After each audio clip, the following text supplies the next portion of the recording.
I would say it's 100% about adding value to every person in that team. You know, adding value to the contractors, like not wasting their time and actually bringing them in on deals. When can I find time in my schedule? Versus like, hey, I'm going to make sure everybody has the time. But we did that for about 6 months and created a name out there, created some value. You have done the work through your personal experiences, and you have walked for your own projects, and you've kept track of the data. This is the BeMore show for agents, where you'll find real talk, and ambition. We're here to build real businesses and be more than your average agent. We want to know what killers are actually doing within their businesses, the reality of it, all tactical, no fluff. So we're here to find out. Please share and enjoy. Yo! Caleb! Hi, Caleb. Hey, how are you? Dude. Thanks for coming out and talking to us today. Yeah, of course. Excited. Yeah. It's an honor. Yeah. We're excited and honored. Come on. Okay, normally we kick it off by explaining like how we know you, but you should explain how you know us. It's way more fun that way. Yeah. So, 2021 brand new agent Caleb's just like creeped around on Instagram and he's like, oh, wow, there's some pretty girls right here that are selling real estate and talking real estate. I'll just follow them, and then just like following along for a couple of months, and it's like, well, I'll slide in the Instagram DMs. Oh my God. And then it just kind of went from there. And, and then you guys sucked me into the 5 Pillars cult, and there we are. Dude, cult life. I slightly remember that. That's funny. At what point did I tell you I was gay? Or did I? I make it pretty obvious. It's pretty obvious. I think, Allie, you and I kind of more connected over just our mutual connection, like knowing my friend Kevin. Air Force. She has Air Force stuff is kind of how Allie and I connected. Yeah. Very cool. Very cool. Nice. Well, I'm glad that you joined because we are super you've glad. been killing it. You've been killing killing it. it. I'll start it off with some stats and then... Girl, get it. Yes. Here we go. Caleb Drake is in the panhandle of Florida, specifically focusing on Pensacola area, but just general, the panhandle. You focus on investors and value add because you are an investor yourself. You also have a portfolio yourself.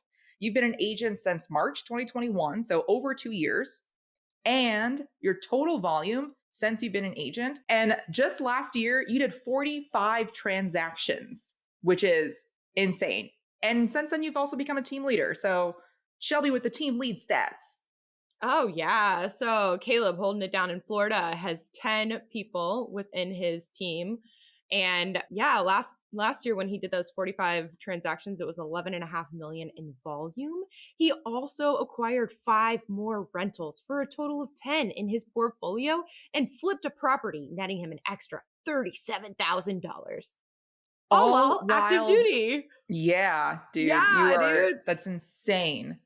Dude, yeah. We're glad to have you on. two full-time jobs, 3 full-time jobs, Yeah. And you're a dad, so 4. Yeah. You just basically don't sleep. I actually have no idea how you do it, but I guess we're going to find out. Yeah, I think we will. Okay, cool. But first, hit us with your show moment. Doesn't have to be related. Yeah, this one's not going to be. I have a pretty good related one, but I think I'll keep it for my own ego.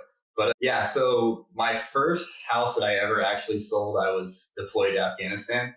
And so the second house that I ever sold, the first house I ever looked at on the market was the wrong house. So I'm with my buyer and it was right after Hurricane Sally had kind of took over or kind of hit the panhandle. And so some of the houses were damaged. And so the house that we were going to look at was a house on the Black River that had some water damage. And so we're driving along and he's like looking on, doing this typical buyer thing, texting me behind me, looking on Zillow. And it's like, hey, there's this house. And so I'm like, all right, cool. We're right by it. So we'll go look at it. It's vacant.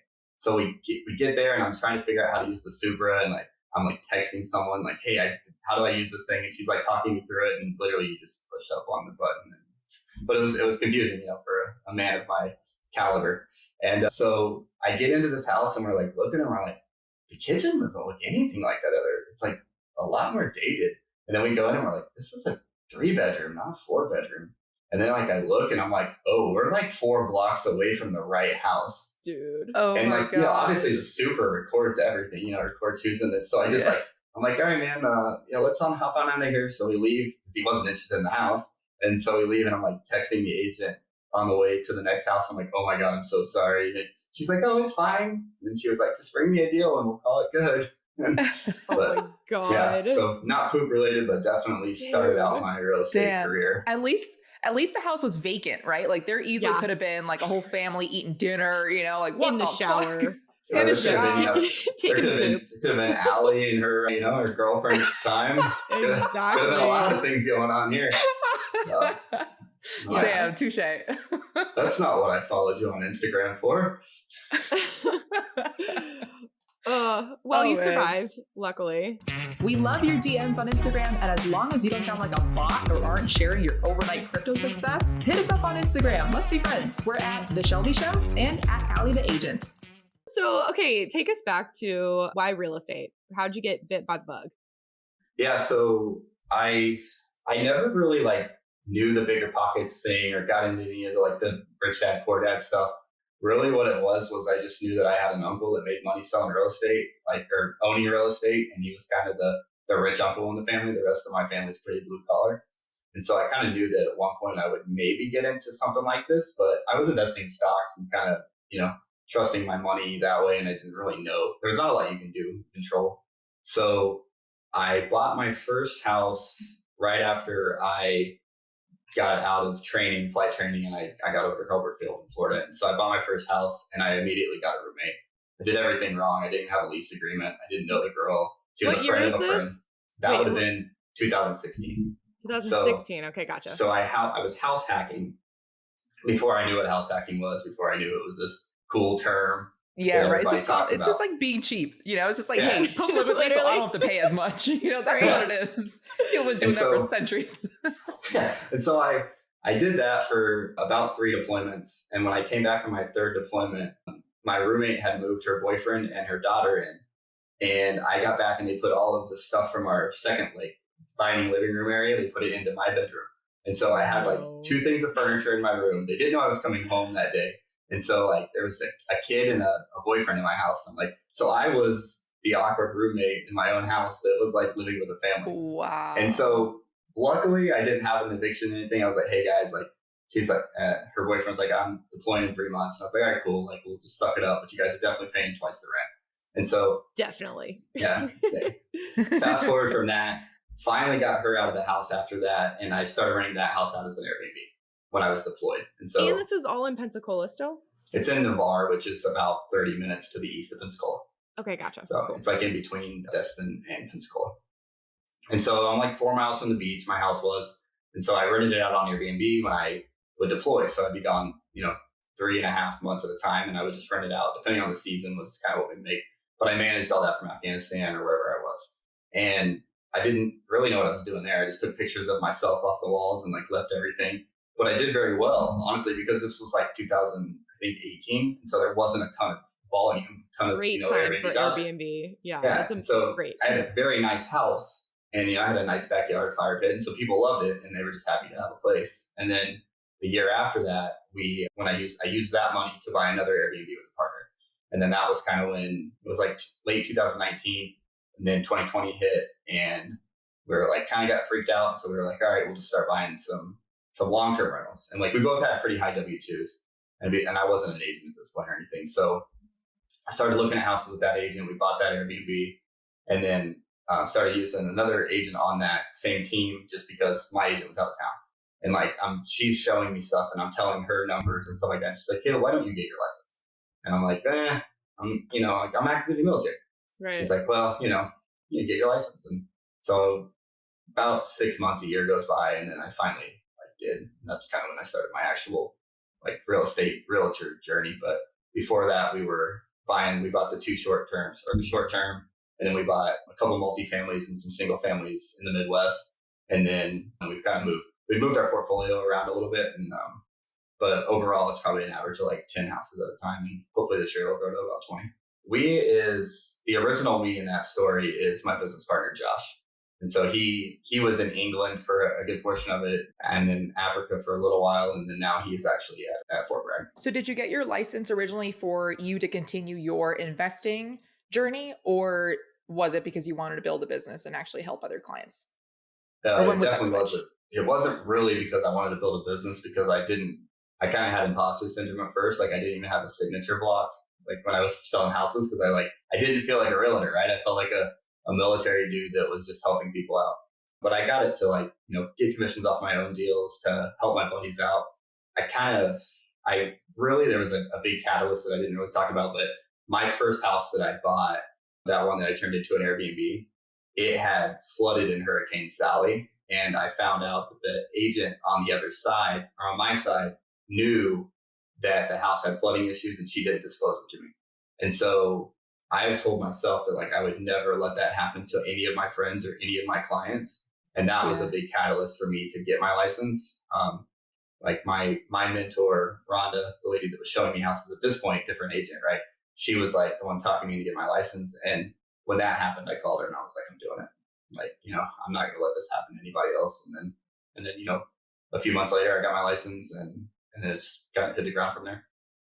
Yeah. Well, let's go into that. How did you hit the ground, and what was your first year like and up until now as an agent? Yeah. So my first year, like I said, my first house I sold, I actually was in Afghanistan. I sold it to my son's mom, and she was in Afghanistan with me. We kind of both got deployed at the same time. It was a pocket listing from the old brokerage I was in. They knew that she was looking for a house. My mentor showed it. We took a video of it, and she bought it. And so I did the whole transaction while I was deployed. But, obviously with a lot of help.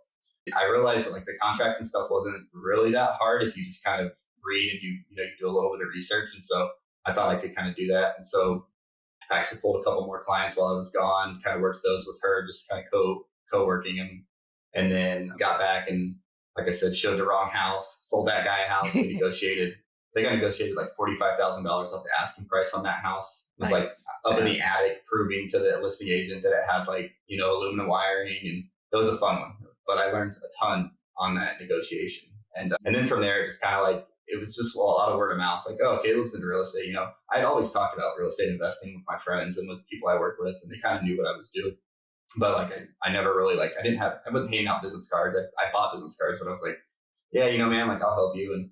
And I started listing my buddies' houses for pretty cheap. And I started to, sell to some of my friends. And then I picked up Erin Helle, actually one of our other pillars. She referred me out to a guy that just asked for an agent in Pensacola.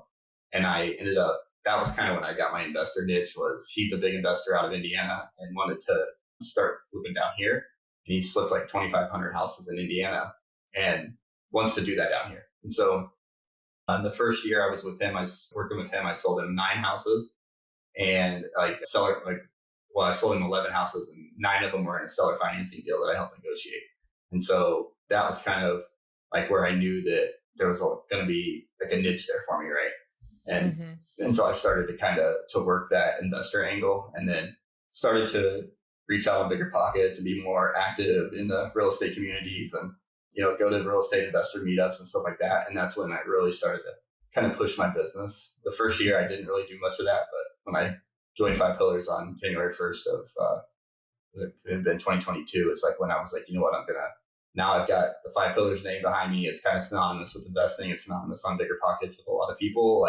I can go this route, and I can push to become the investor agent here in Pensacola. Okay, well, I'm curious. So that takes you from when you got your license. It sounds like it was a little bit of a tipping your toes in, only with friends and not really owning up into your business. So that was the first year.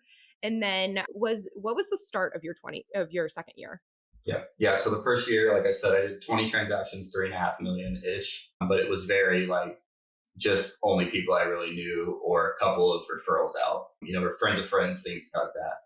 Second year, I was like, my 2022 goal was, my 5-year goal at that point was to bring 5 agents on in 5 years. I just wanted to kind of grow a team organically and pretty slow here. My fiance teaches yoga, and one of the guys that goes to her yoga class was an agent with Caldwell, and he doesn't do a lot of volume. At that point, he was doing some land listings and stuff, and she had said, oh, Caleb's an agent. He's trying to build a team up. And so Chip came over and joined the team with me. And it was literally the 5 Pillars duo here in Pensacola. I would pull a client, Chip would show a house, I would run the numbers, we would make the offer, and we would just split the commissions. And so it was cool because he was learning the investor side of it. He was making mistakes. I was making mistakes. We sold a couple of houses that luckily the market saved us on, on the backside of them. But we kept the clients are happy because we busted our butts to make sure they didn't lose money.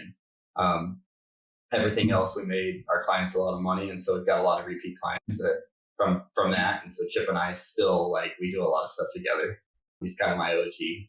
And so Yeah. real grateful for that. But that was kind of the start of like something bigger, right? And that was about the time on a parallel that I was started trying to flip houses and burr houses in Indiana. And I realized at that point that I didn't have a team there, and it was like impossible to build those teams from afar. Not impossible, but difficult to build those teams from afar. And I said, if I'm going to do that and I have to build in Indiana, why don't I build that in Florida and then be able to create that and add that value to our clients? And so we created contractor relationships and hard money lender relationships and inspector relationships and, roofers, subcontractors. And we just kind of created a network here where if we find a house that's worth flipping on or off market, we have a pretty good network of wholesalers that we work with as well. And if we find something, then we can blast it out if somebody wants it. Or if we already have a client that's interested in that property, I can get the contractors over there during the inspection period. I can get the roofer if we need to get in. Kind of roofs are really big, like a really kind of a sticking point down here in Florida with the hurricanes. The roofs have to be within like 5 to 7 years, or they're kind of virtually uninsurable. So if we need to get a roof on the property, we can do that and get all of that. And so instead of just doing an inspection, we're doing like a full rehab quote during that time frame so that we know if it's worth buying. And I've got clients that have never stepped foot in Florida and flipped houses here, and just from the team that we created. That's awesome. Okay, what would you say? So like me listening to this now, I'm like, okay, your first year you kind of tiptoed around. Your second year, you really stood up into the identity that you've become, the investor savvy team leader of the 5 pillars within Pensacola. And it sounds like you have the whole team established. If someone who wants to potentially do something like this in their market, what would you say the steps were that you took to really establish this team that you can now provide to people in or out of your market who are trying to invest? I would say it's 100% about adding value to every person in that team. Adding value to the contractors, like not wasting their time and actually bringing them in on deals that, that we're going to close, not just having contractors go and price everything out, because once you start doing that, they're not going to take you seriously. So, find the contractor that you want to use. I personally have used every contractor that we recommend on, even if it's just a small deal, but I know that these guys will do the work.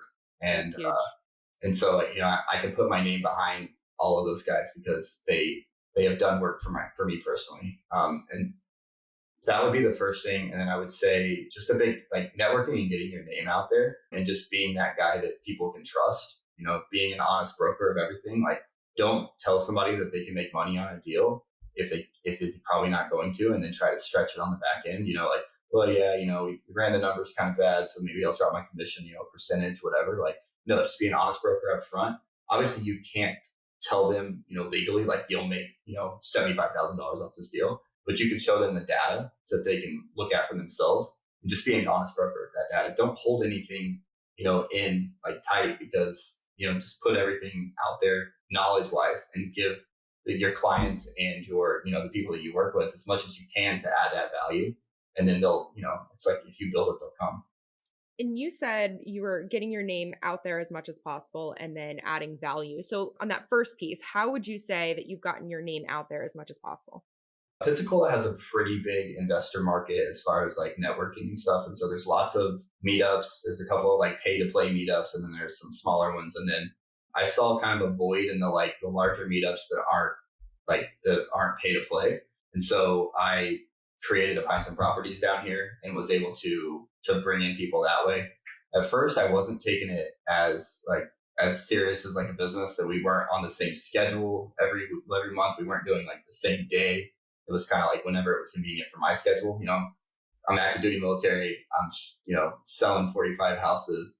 I'm trying to flip 1 or 2. I'm trying to, buy deals in the Midwest. So it was like, when can I find time in my schedule versus like, hey, I'm going to make sure everybody has the time. But we did that for about 6 months and start, created a name out there, created some value, had a couple agents from Pints and Properties, like new people that weren't agents yet, and brought them on the team when they got their license. And then, even just like meeting people, and if you don't even think they're going to close a deal, like when you're new, just network with them, and because there's somebody out there that they're going to give you a positive review from, right? Like it's easy for me to teach you how to, follow me around and come to our flips, and I'll teach you something, and then you can go tell, they're going to go tell their friends, and one of those guys is going to want to buy a house eventually. So I think it's kind of all about getting your name out there just that way. Yeah. So so you mentioned that's how you were able to get some agents to join your team, right? That other agents that are investor minded. Did I catch that correctly? Yeah, a little bit. So we had one agent that joined our team, Emily. She was wanting to buy a house to flip or to burr.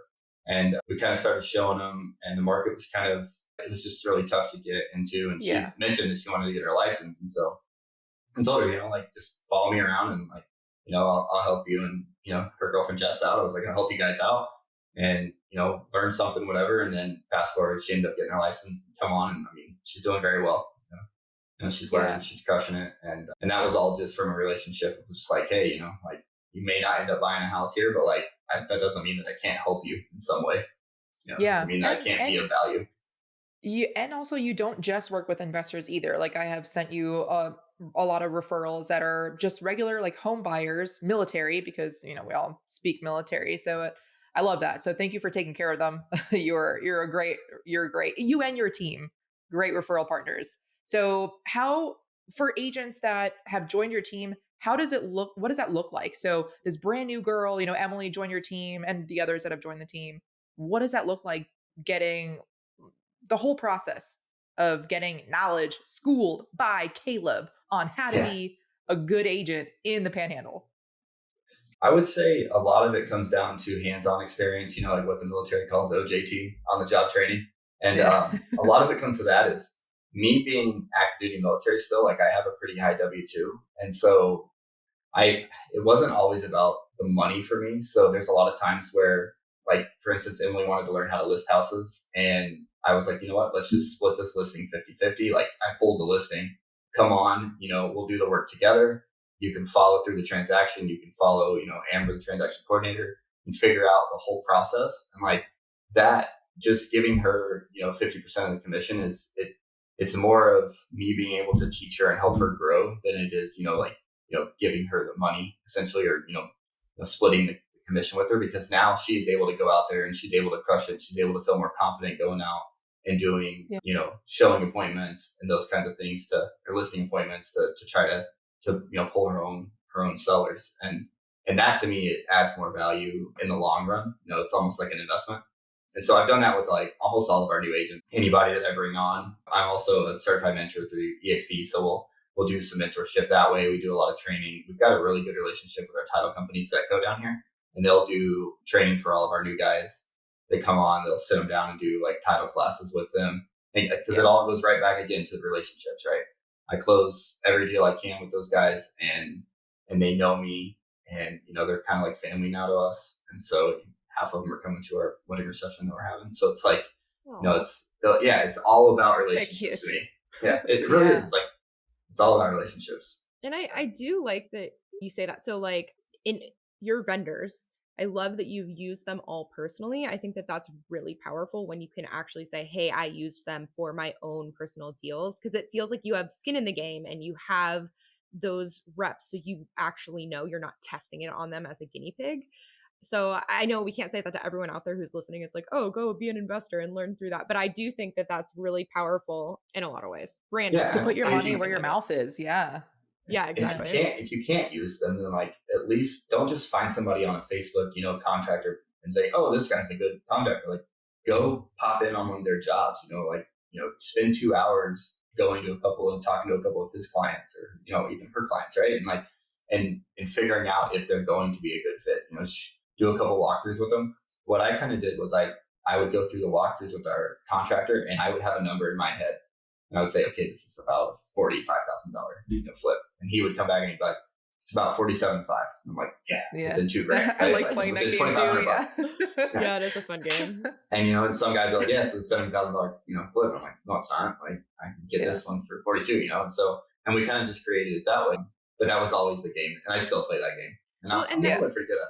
That's really funny too, because I bet, people like maybe a newer agent or one who's not familiar with the value add, like renovation projects is like, how the can you walk through a house and in your head calculate? But that's just another thing that goes to show where it's like, you have done the work through your personal experiences and you have walked for your own projects and you've kept track of the data. And through that, even though, you are a second year agent, you have that wealth of knowledge from the investment world that really allows you to close 45 your second year and specialize in working with investors.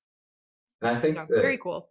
And I think also like contractors, if you want to get into that world, contractors will also kind of give you an idea of like what they're charging, per square foot for certain things, because they'll come, they don't want to show up to every walkthrough, right? If I'm like, hey, I think this is probably about 45, the numbers are going to work. Can you show up and like look at it next, tomorrow? And he's like, oh yeah, those numbers will work, and then he comes and says, yeah, it's about 47. I'm like, all right, well, let's skin it off to make it 45. Okay, cool. This one. And so it's kind of, that's how we've done a lot of that. It's just asking questions and, and being of value, and then they'll give you value back. Yo, real quick, this podcast is not free. Cost of admission is sharing with a buddy who'd benefit or throwing it on your Instagram story. Tag us. We'll reshare that. I want to know how so the best contractor that I have here in Tucson, like Pima County, I found through my preferred lender. So I interviewed a bunch of contractors too, because that's the type of person that I am. Like before joining a brokerage, I interviewed 13 brokerages. Like I don't play around. I didn't even know that. So yeah, dude. Yeah. I had like a whole spreadsheet. Anyway, so I found this contractor through my preferred lender, and I love him. Like he's honest. He does great work, and he comes back if anything messes up, like no charge. Well, I don't want to say no charge because I don't know what kind of relationship he has with others, but he doesn't charge me. So anyway, we have like a good relationship. And so I'll have sometimes, back when I thought that I was going to work with investor clients, I don't work with first-time investors, by the way.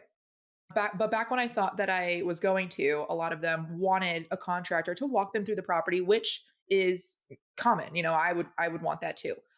However, those investors like wouldn't pull the trigger. Waste of time. Yeah. Oh, the biggest waste of time, and not just my time. Now you're ruining my relationship with the best contractor that I never want him to feel any sort of resentment toward me. And like, oh, Allie's clients, I definitely don't want to help Allie's clients anymore. They're so I very rarely send his name out. I only send his name and number out to those that I know are serious and that will pay for his time. Like if for a walkthrough, pay for their time. How do you deal with agents or investors? Maybe you don't have this problem. Maybe it's just a me problem. But how do you deal with investors that might not pull the trigger, or just to save that relationship with your contractor so your contractor doesn't waste their time? Yeah, I wouldn't say I'm to the point of like Mark Horton. Like I'm not headbutting a dude after the 11th transaction because he didn't buy off of me. But I will say that there is a level of like, you can kind of tell if somebody is a serious investor, one, based on their proof of funds, based on their relationship with a hard money lender. And then, we kind of put them through a small vetting process. I don't think any of them really realize it, but before I'm going to show you houses, one, I'm going to obviously have a proof of funds or a pre-approval letter. You're going to have talked to at least one of my hard money lenders, or if you're looking at conventional, something that qualifies like a short term, like we're going to have, a conversation with one of my preferred lenders.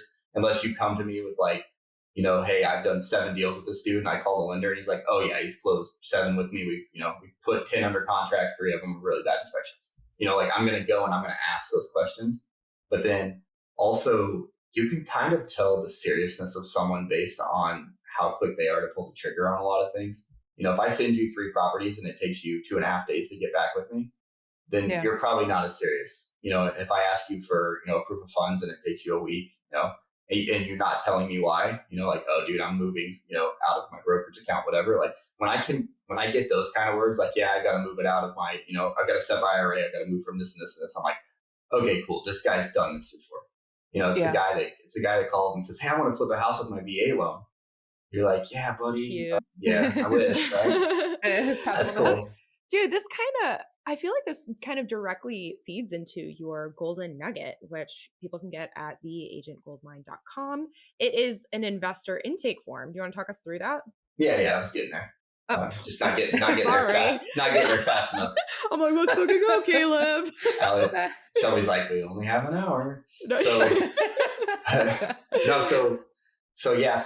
that's kind of part of our vetting process as well, is we'll send the clients an investor intake form. And it used to be, I would send them a Word document, and it was almost like they had to go through the pain of like converting that Word document sometimes. And like a client of mine that was really busy out in San Francisco, he'd like call me, he's like, dude, why don't you put this in a digital form, right? I'm like, of course the tech guy from San Francisco tells me that. And it took me about 6 months to do it, but I ended up putting it into like a Jot form. And so I send them a link. I love Jot Form. It's great. It's amazing. It's streamed by my business. And so I put that, we send them a CRM email or email through our CRM. They click the link, they fill it out. It sends me an email. I get back on a second call with them and we go over that. And if nothing, if something doesn't make sense, if they're like, yeah, I want a 30% return, like you're not getting that right now in this market, like call me, call 2017 back. Like I can't do anything for you. But, if they're like, yeah, these are kind of what I'm thinking. And, and then we're like, yeah, you know what? Like you're going to probably, to get those numbers, you're going to have to be in a C- neighborhood. And they're like, nah, dude, A only. And I'm like, okay, cool. Again, call 2014 and see what they want to do. But that's kind of how we do that process. It's it's still based on relationships, conversations. And honestly, like I'm on the phone probably talking to investors for 2 to 3 hours a day, which we got to figure out how to streamline a little bit better. Yeah, we're going to talk about that. I'm just a talker. I like to talk. Dude, you are. It's cute though. Yeah, I'm an extrovert. I would rather, be friends with you, even if you don't buy a house off of me. Like, cool, come to my wedding. But yeah, so that we started doing that, and then we'll follow up with a second email, and that second email is talking about lenders. And then at that point, if they're not pre-approved or they're not planning on it, then like we'll maybe have some more conversations. But I've kind of put you on the back burner until you're ready. I'll send you a couple deals that I see that are wholesale deals or that are out on the market. And then if you want to like look at it, then it's kind of like, all right, man, like where are you at on your funding? Where are you at on, on your private money? Or, are you, what's your proof of funds looking like? It's like, yeah, well, let's just look at it. And it's like, no. But the advantageous thing about some of that as well is most of the time I've got 5 to 7 people always looking. So even if like Chip or I or, Savannah or one of our other agents goes and looks at a property and they're like, yeah, this makes sense. Like we'll still blast it out to some of those guys because it's like, it's no effort at that point. We're doing it for somebody else, but the numbers don't work for this guy. They may work for this guy and he may actually wake up and pull the trigger. And so, but that's really the vetting process is really just starts with, if you can take the time as the investor to fill out my forms and have my conversations with me, then we'll take the time to kind of, put into you a little bit, invest into you. How many people like squeak through this and like turn out, they do the screening process and then you still like, they never pull the trigger and you kind of like, I don't know, does it have the high success rate with the screening, or do you still get the people that you just want to, kick in the face? You get that in everything. You get that in residential real estate, right? If I have to show you something else because of the backsplash, like I don't care about the backsplash. We'll change it. I have a contract. Yeah.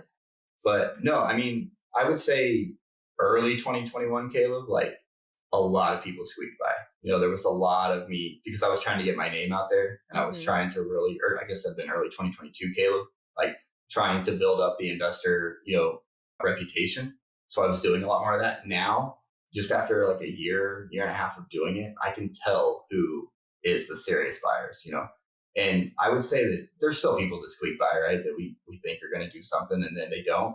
But I've also got guys that have flipped houses that are just kind of sitting on the sidelines right now, just a little bit nervous because of the market. And so we're still going to show them because, they're investors. They're strong investors. They're just like waiting for that one deal, because, base hits will make you a lot of money, but like sometimes you just do need a home run. Yeah. I want to rewind a tad and go further on Jot Form. I don't do any paperwork. What is Jot Form? How much is it? All the things. Caleb, you go, and then I'll follow up with my perspective after. Yeah. So Jot Form, I don't show it to you. I don't even know if I pay for it. Dude, it's free. Yeah. It's free. It's awesome. Sweet. And but I can take a questionnaire, I can put it into a digital, like a form, and then they fill it out right there on the website, and it sends me an email with all of those questions answered in a PDF. Into, yeah. Well, you can show your format too. Like it can be into an Excel. Like Allie, I know you're an Excel nerd. So like Yeah. it will just pop into an Excel and you can download it. It's manipulatable. And sorry, Caleb, sorry. No, it's perfect. Honestly, Shelby, like Amber set me up with it, and again, I don't do my own paperwork, so like. Okay, I'll tell you then. Yeah, so my experiences with this is with the pods. You know, in the 5 Pillars community, we have, since we are such a bigger community now, we've established pods, which are the small groups of peers, 4 to 5 people. You guys both know this because you're both in one. But in the beginning, when we first set it up, I didn't have any questionnaires to go along with establishing the groups. I literally just put you guys, I was like, who's going to get along? And like slapped you in the groups. But what I found is that there are actually a lot of things that matter, like time zone, availability, like niche within, you know, your level of motivation. And so within Jot Form, literally they have like it's drag and drop, like preset all the basic questionnaires, and then you can drag and drop like multiple choice, whatever. And it took me, I would say, 10 minutes to do a beautiful like survey form that you can just either text out or email out. People get on their phone, they fill it out in 2 seconds, and it all the information populates. Caleb's totally right. It can notify you when the information populates, and it's a spreadsheet that, you know, we love. That's spreadsheets. Cool. It is. So it's like cool. Zoho. So it's like Zoho Forms, but like 2.0 with more. Or maybe not. I mean, dude, there's so many, like apples to oranges, all this, you know, there's a million different apps for the same. It's probably just another thing, but it's the first one that I stumbled upon and I love it. Okay. Yeah, and it works. Like I'm not going to go to Zoho because it sounds cool. I'm just going to like stick with what works, right? It's not broken. But what I like about it is, since I, you know, am a team lead here in the Pensacola market, I say that with quotations because it's like I think of all of us as kind of an equal, you know, set of crazy people that like to work with investors. But since I'm kind of trying to run build the team and build the operations and be that guy, the team, you know, the leader of all the monkeys, it's been good for me because I can take that form and I can send that out to like, you know, Savannah and say, hey, this client like is going to be good for you. And I can start referring out that way. And so they have something in writing because they weren't on the conversation with me. 75% of the questions on that form are going to be things that I've already talked to the person about. And if it's something else, I can just, you know, fill them in an email. And so a lot of what we do down here with investors or with clients in general is, you know, I'm an honest broker. I'm like, dude, I've got 14 people that I'm working right now. And, you know, I'm still in the military too. So like, I'm going to put you in a group chat. And so the way that we do things is I get you the intake form. We make sure that you're a serious buyer. We go into a group chat together with another agent that fits your personality and fits your goals, whether it's short-term rentals, long-term rentals, fix and flips. And then we work together. You know, I'll help run the numbers because a lot of my buyers are comfortable with me saying yes or no on things, or like, you know, giving them recommendations, but I can't show every house. And so just because of my time schedule, you know, if this is, you know, Caleb separated from the military or retired from the military, like this would be a different conversation, but I'm getting there. But I've got, you know, these guys that we'll go and do this together, but we're all on the same page because everybody has the same information. And so it's like, hey, blast out if you see something on or off market, like we'll throw it in the group chat, give me a yes or no. We'll run some numbers. If you like it, we'll look at it. And then, you know, and then we've got a referral split that we just work that way. It's not, you know, it's not a mandatory team split, but it's like, you know, if we're working them together, and it honestly comes down to how much work I end up doing. So if it's like, hey, I just threw you a referral, then it's a standard referral. But it's like, if I'm involved daily on this and I'm answering questions, I'm talking off ledges, I'm getting contractors because you don't have time as the other agent, like we'll just split it 50-50. And I'm totally cool with that because it still keeps me involved and I get to kind of see the inner workings of everyone's mind. And I get to still teach people too, right? Yeah. So. Nice. Dude, I want to go into all of the tools and the systems that you have in place, being that you do over 40 transactions a year, you have a team, and you're still active duty Air Force. So you have to have like systems in place. Like let's start with tools. What tools do you use? Yeah, I mean, the kind of the standard, depending on the deal, we'll use, you know, the MLS to run comps or PropStream to run comps. I've got a couple of spreadsheets that I've bought from, you know, different honestly different Instagram gurus that like are worth their weight in gold. So, property analysis spreadsheets. So find one that makes sense for you. Find a rehab calculator that makes sense for you. A lot of the big flippers will have them on their Instagram, so they sell it for like $40. It's going to take you longer, and it's going to take you, days to explain it to a VA how to build that, if you're on Upwork or something. So it's like, just buy the one that's already there, suck up the pride, and then like, change the logo on it if you need to, right? To send it out. I always send my analysis out as a PDF because I don't feel like it's right for me to send out the Excel spreadsheet that I have to pay for. So I just send it out as a PDF. And if, if the investor wants me to run a different number on it, then I'll switch it up and send it back out.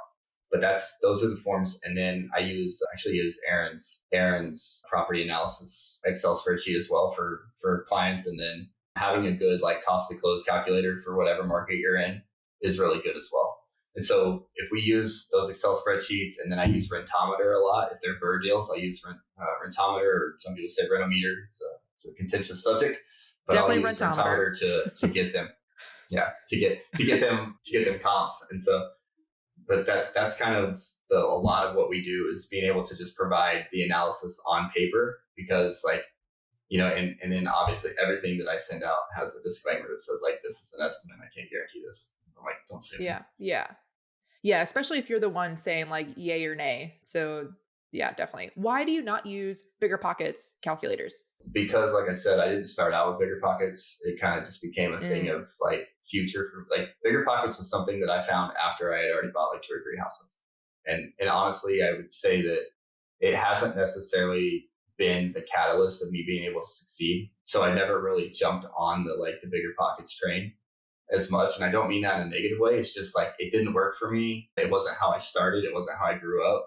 And I can't always get on BiggerPockets. Like when I'm on an airplane, I can't get on BiggerPockets calculator unless if I have internet, right? I can sit, and I'm always managing to be able to do what I do is I am trying to capitalize on all of my time, right? So I try to do my investor intake calls, and a lot of the reason I use the forms because I'm making those intake calls when I'm driving to and from work. I've got like a 45-minute drive from the base to wherever, or to my house, and then another 30 minutes to my market. And so it's like, I'm making those phone calls during that time. I'm scheduling that. And then if I'm if I'm sitting in a parking lot waiting on someone or sitting in a driveway, like I'm running numbers right there on the spot. I don't necessarily have my hotspot available depending on where I'm at. And so I like having things offline. Real quick, if you're listening to this on Apple does not make it easy to leave us a rating. So I'm going to break this down for you. In the search tab, type in the BeMore show for agents. Click on the thumbnail. Then click that middle tab that says reviews and click write a review. Tap on those 5 stars, of course. Let us know how awesome this show is and how it's helped you. And if that's too much for you, I understand, and just switch to Spotify already. Thank you so much, and back to the show. You mentioned Upwork. What type of things do you outsource on Upwork or to a virtual assistant? To a virtual assistant, she's kind of virtual, but she's actually down here too. So Amber, the admin for 4 or 5 pillars, actually lives down pretty close to me. So she has taken over a lot of my admin work, but I send her about 90% of all of my paperwork. So she does all of our transaction coordination for the entire team. She does, except for like one agent has somebody that he came in with that he still uses, but for 90% of the team, she does all the transaction coordinating. She does all of my emails, all my admin stuff. She's actually helping me organize my businesses, not to the point where I'm tracking the minutes that I work with buyers, sellers, and referrals. I could never do that. Can't all be Allie.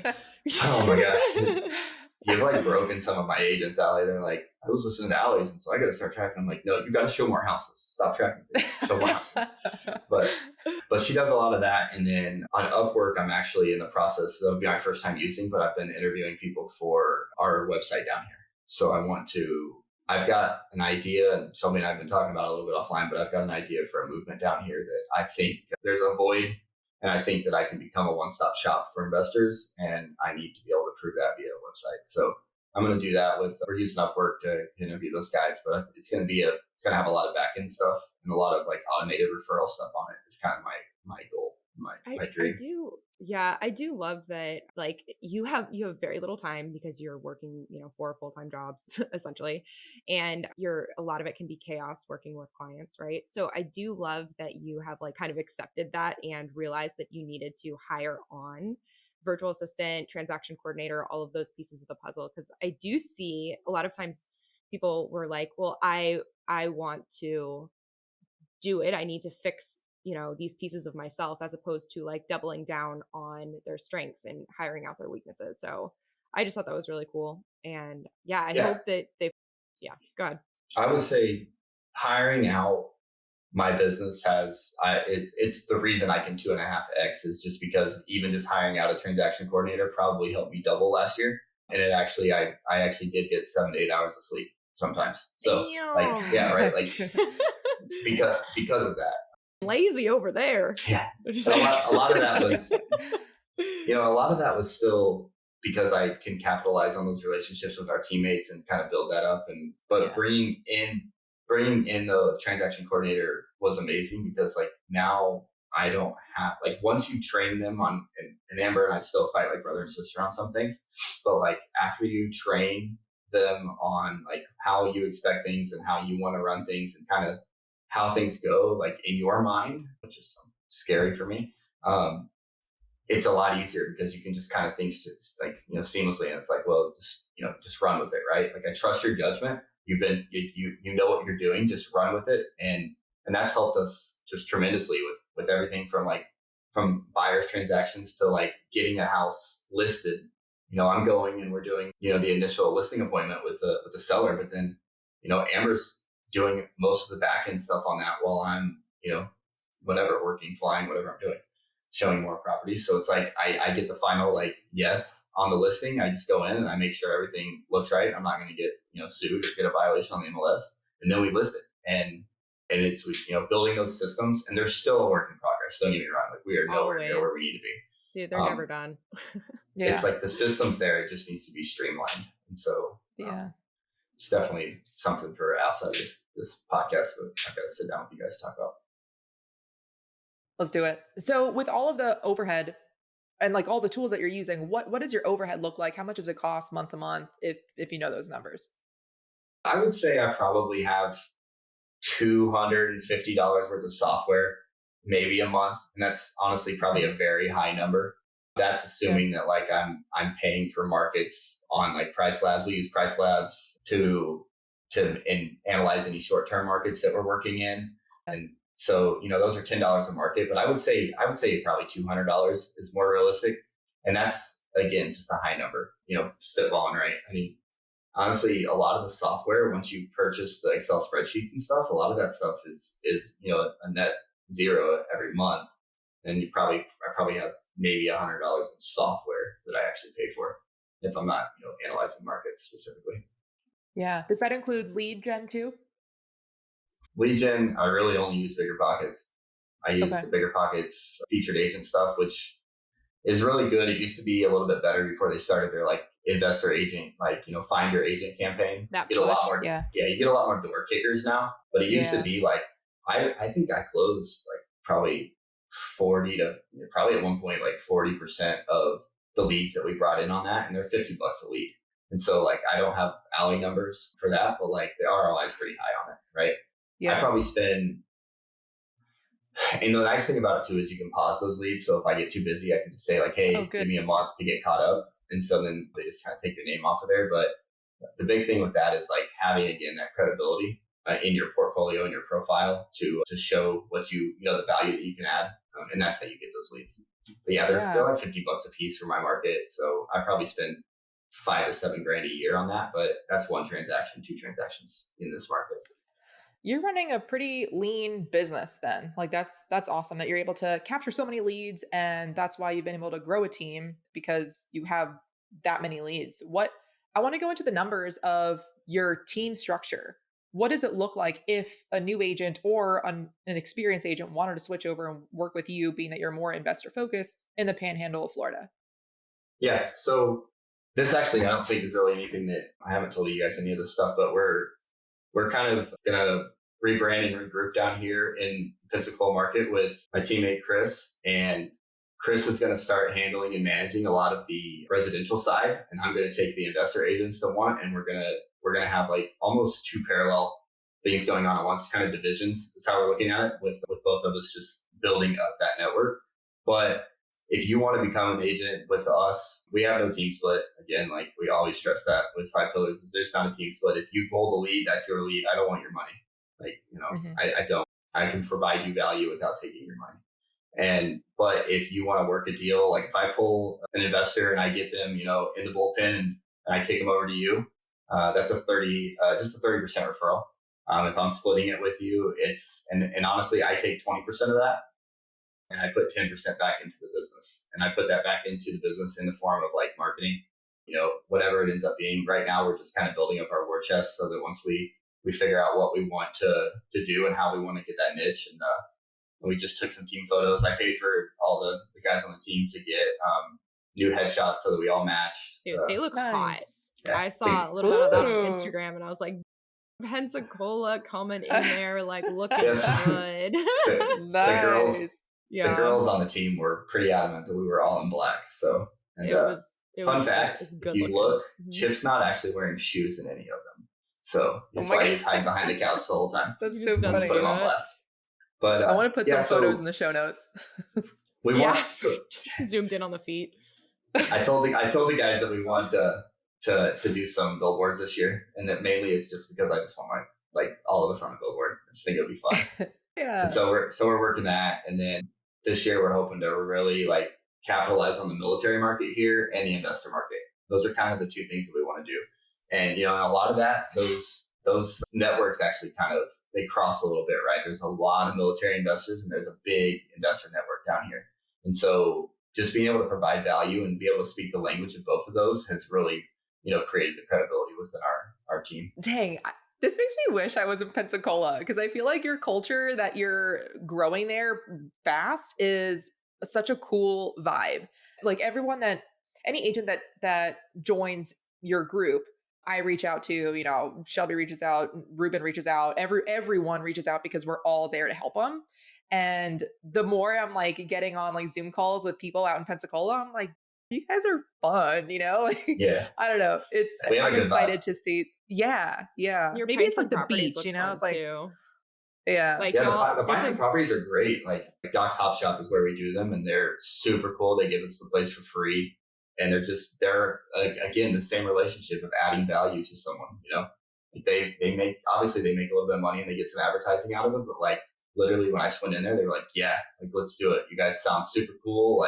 And they'd never met me. It's just all about, showing them what we could provide for them. So yeah, our Pints and Properties is it's a great time down here. I actually look forward to it. I used to man, this is a lot of work. And then now when you figure it out and you actually I'm excited, right? Dude, I was in the beginning when you're like, I'm not sure. I'm like, just chug the Kool-Aid already, dude. Because I promise once you get it down, you let it simmer there for a little bit, you're going to love it. And now I see you guys on Instagram and I'm like, I should, Allie, we should go out there, Allie. Dude, oh my God, let's do it. Make a weekend out of it. Yeah. Come speak. Come speak, write it off. It's a business expense. Okay, but we have to go during Memorial Day because that's when Pride is. And Pensacola Pride is the best Pride I've ever been to. I've been to 20. Yeah. I told you could stay at my house for Pride. You guys I'll be staying. Who knows where I'll be staying? Okay, probably at your house. Okay. It's free. Okay, I have a question about, so you're doing so much. You have so many different things going on at all time. What would you say is your biggest life or business hack? Ooh, that's a tough one. I would say the fact that I can run on empty for at least 3 days. Dear Lord. That is honestly the truth. And you can ask Danielle, my fiance, I can go, she'll come home if if I'm working from home or something, she'll come home and she'll be like, what'd you eat today? And I'm like, oh, I forgot to eat. She's like, Caleb, it's 6 p.m. And I'm like, that's why I have a headache. I just forgot to eat and maybe have a glass of water. I'm just a machine when it comes to that. So if I need to streamline, so I don't have a hack. I am literally just a monster. That's not a repeatable hack. That's literally just Caleb fucking crazy. Okay. Yeah. So once you and that's, I've got to get that. But I would say just pure grit and determination. Well, that is something that overall I do see, maybe not in such a drastically unhealthy way, but across the board in the pillars community for sure. It's there is no other option besides making it work and finding a way to win. And so like a lot of like literally this is a cultural wide thing now where people run into a hurdle or a problem or someone says no and they immediately are just like, well, I guess we're not going to do it. And that's like completely opposite of our culture where it's like find a way to win. So I think that's that's why it says be more, right? Like that is the way that's the kind of the way that we live down here. Is like my goal is to be more than an agent, right? Whether that's, be an investor, be a pillar in the community, be something, just be more than, just a blob. Yeah. And be more than average. Yeah, totally. Right. For Because sure. average kind of sucks. Super sucks. Blob sucks. So be more than just a blob. Yeah. That makes me laugh. So what That's is new your shirts. be more than just a blob? What does Yep. your future look like? What do you have in store within the next 12 months, 5 years, 10 years? What are your thoughts? Okay, so within the next 12 months, I actually just PCS'd from Hurlburt Field to NAS Pensacola on Friday. So I guess this is like a nice midday recording. So yeah, so I'm moving over to Pensacola. So I'll have to figure out my life over there and kind of figure out what my schedule is going to look like. I'll be a flight instructor. But I'm closer to my market now. So I'll be in my market. Yeah. So that's cool. So that's like my immediate right now is just figure out how to do that, but also continue growing this team. So my 1-year goal is to like have the system streamlined, have the referral network built, within the community, have all of the vendors, like everything's streamlined in a way that, that we're not making 100 phone calls to coordinate things and, we can just get a system in. And so it's going to be a lot more back end work.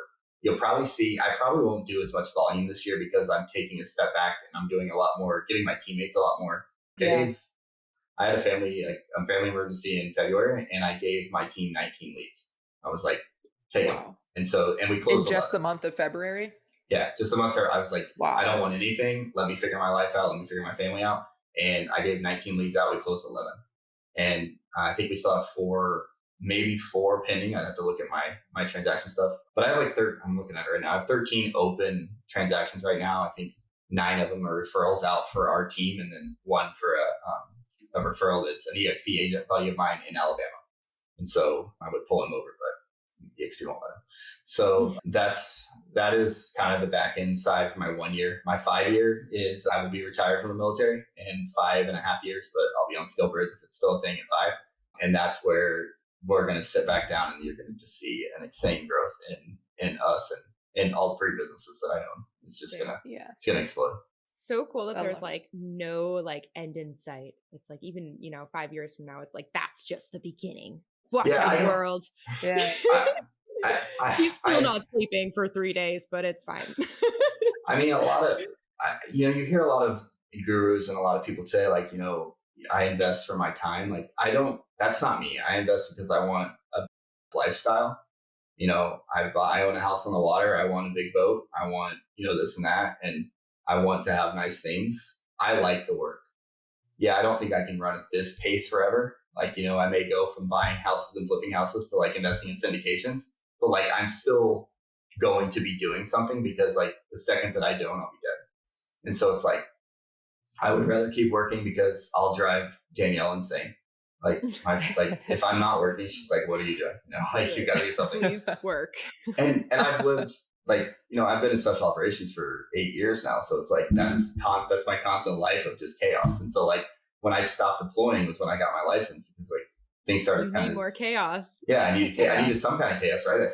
I finished my master's degree and I was like not deploying as much. And I was like, dude, I'm bored as fuck. Like I got to do something. And that's when we created this chaos of, 3 businesses. But I had to take a step back this year. I did and say like, you have to focus on these things. You have to focus on things that are making you money. Right? I tried to become a wholesaler. Like thought it would be great to be able to bring my clients deals. I spent like, 12 grand, 15 grand last year trying to build that thing. And I didn't have enough time to build it. It's a machine. It's a whole business. Yeah. It's a whole business. I got sucked into that. Like you can do this, for 3 hours a week. You can do that for like 33 hours a week, Yeah. And even managing VAs is 33 hours because like they're putting houses under contract and you're like, dude, what are you doing? Right. But so like taking a step back and really focusing on the businesses that I have right now, the short-term rental business we want to scale, the long-term business we want to automate, and the realtor business we want to automate, we want to scale, and we want to just be the best. Like that's where my focus is going to be, is becoming the best team down here and the go-to. Like when you Google real estate investor Pensacola, like we are going to come up in some way. It's either going to be, us for kinds of properties. It's going to be us as investors. It's going to be us, bringing you deals. Like it's going to be one of those things. Yeah, I love that. And by you consistently putting people first and valuing the relationships over the money or the splits, like you're very generous in your splits. I feel like that's going to come in no time, especially since your original goal was 5 agents in 5 years and you have 10 in 1, like that's, Yeah. I don't even know what percentage that is, but you're killing it. And I'm excited. I want to keep it tight. So I don't know how huge we'll expand, because I want to make sure that the people that we're bringing on are quality. So yeah, good. Yeah. Otherwise it does the opposite for your time. It just takes up so much of your time. Yeah. Yep. Let's head to the wrap up questions. We've spoken about a ton of tools and apps. What is your favorite, either for business or personal? Honestly, probably the thing that's helped me this year the most is probably that Jot Form. It's just made my life so much easier. And it's proven to me who is, like we said, a qualified buyer, somebody that's actually going to not waste their time on a door kicker. So it's a very simple 10-minute thing that you can do to completely change the trajectory of your business if you're doing this type. Honestly, if you're doing anything with clients, because if they're not going to put the work in for you, then why do you put the work in for them? Preach. So ooh, I'm marking that as a clip. Okay, Caleb, what events are you going to this year? So I went to the short-term rental summit, the Tony Robinson, Sarah Robinson. Dude, you were on stage. That was badass. Yeah. So I've done 2 of those this year. I'm part of their short-term rental mastermind. So they've kind of become, I guess, real estate friends of ours.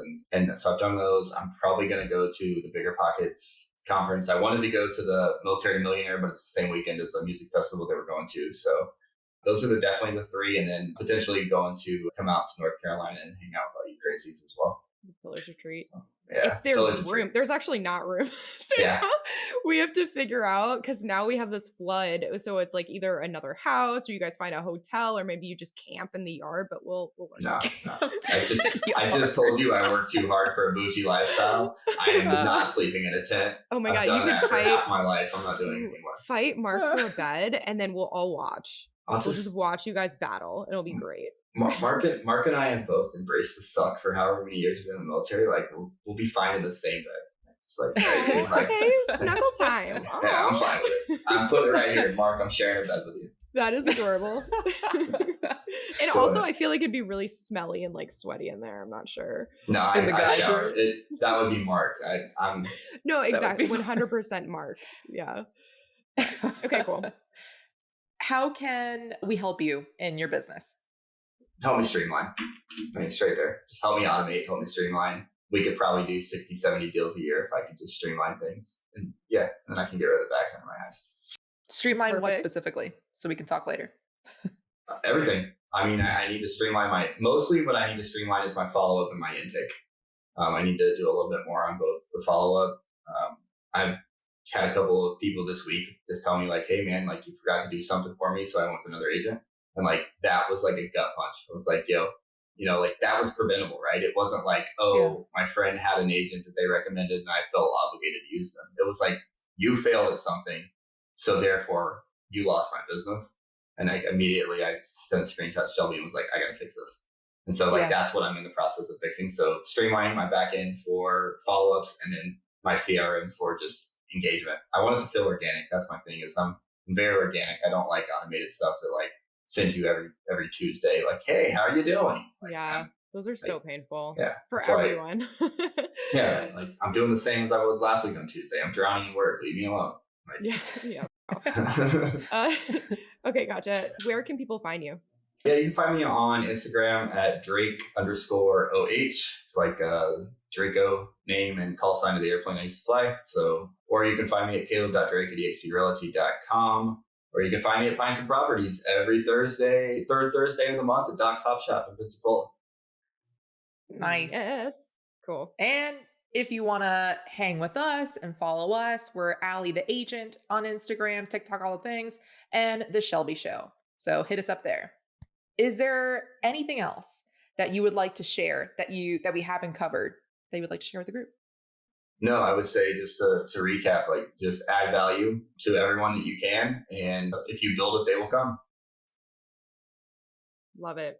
Okay, guys, that is all we have for today. Thank you so much, Caleb, for coming on and hanging with us. And you know what to do. Be a bro and share this show. Woo! Okay. Bye. Thanks for listening, dude. If you want the golden nugget that this guest provided, see the show notes or just go straight to theagentgoldmine.com. That's where we keep the resources for you. Till next time.